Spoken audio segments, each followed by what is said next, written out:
Right now, somewhere in your body, an alarm might be going off.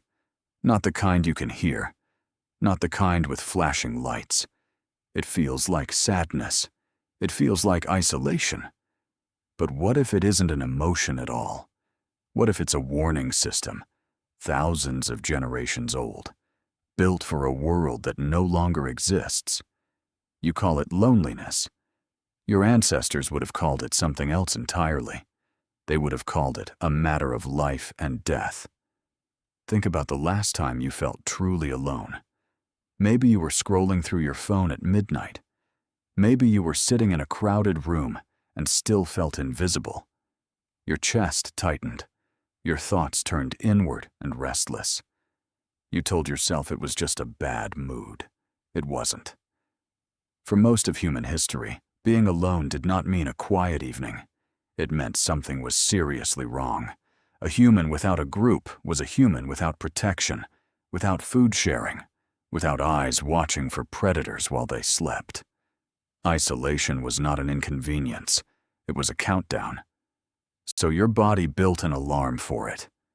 The psychologist John Cacioppo spent decades studying loneliness at the University of Chicago, and what he found changed how scientists think about the feeling entirely. Loneliness, he argued, is not a personality flaw or a modern epidemic invented by social media. It is a biological signal, as old as hunger, as old as thirst. Just like hunger tells you your body needs food, loneliness tells you your social bonds need repair. Cacioppo called it a prompt for action, not a punishment.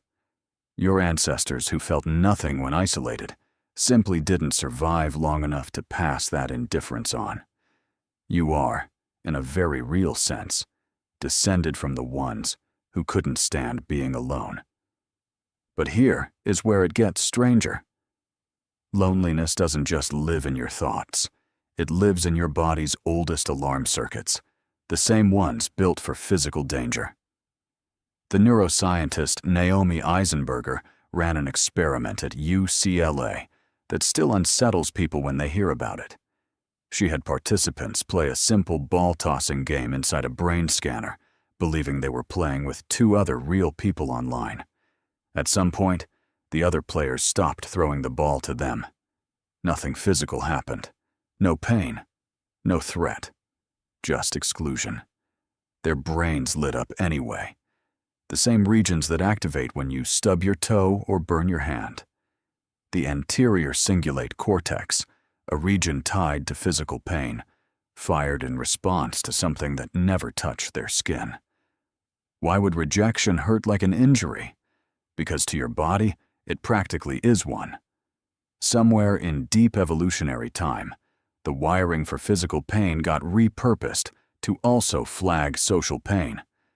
It was cheaper for evolution to reuse an alarm that already worked than to build a brand new one. So when you say heartbreak hurts, you are not being poetic. You are reporting data from a system that genuinely cannot tell the difference between a wound and a rejection. Now zoom out even further. The anthropologist Robin Dunbar spent years studying primate social groups and noticed something curious. The size of a primate's social circle correlates almost perfectly with the size of a specific region of its brain, the neocortex. Bigger social groups, bigger brains. Humans, with our unusually large neocortex, seem built for social circles of around 150 people, a number now known as Dunbar's number. Your brain, in other words, wasn't built to survive alone in the wilderness, through raw strength or memory. It was built to survive through relationships, through coalitions, through the constant quiet work of staying connected to a group. Which means when that connection frays, your most ancient survival software doesn't shrug it off. It sounds the alarm. Picture a small band of early humans, maybe 30 or 40 people, moving across a grassland at dusk. If one person wandered too far from the group, chasing something, distracted by something, night would fall, and the group's fires would flicker in the distance, smaller and smaller. No predator needed to attack immediately. The danger was simply distance itself. Isolation was a slow-acting threat, and slow-acting threats need a persistent feeling to keep you moving back toward safety. Not a sudden jolt of fear, a dull, aching pull. That pull is what you now call loneliness. It's uncomfortable by design. If it felt pleasant, you would have no reason to seek anyone out. So what does this mean for you?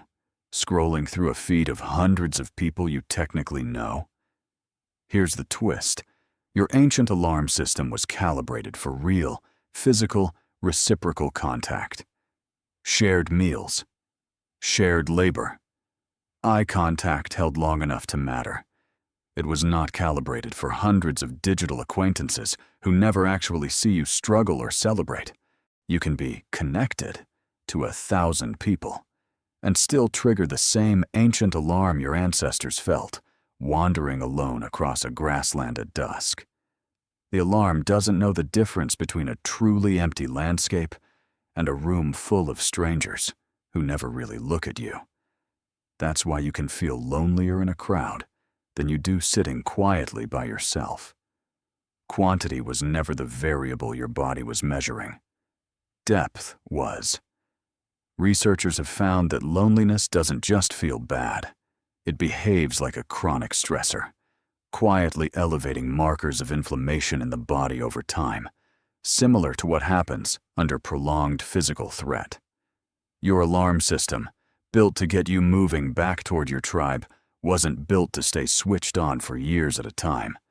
But in a world of shallow digital contact and physical distance from extended family, that's exactly what happens to millions of people. The alarm rings and rings, and there is no group fire to walk back toward. So the next time that heavy, restless feeling shows up, uninvited, in the middle of an ordinary day, consider what it's actually asking of you. It isn't asking you to open another app. It isn't asking you to refresh a feed. It's asking for something your ancestors would recognize instantly. A voice, a shared task, a face turned toward yours, paying attention. Loneliness was never a flaw in your design.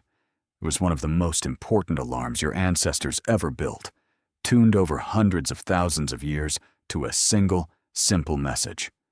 Go back to your people. You still carry that alarm today. It hasn't changed. Only the world around it has.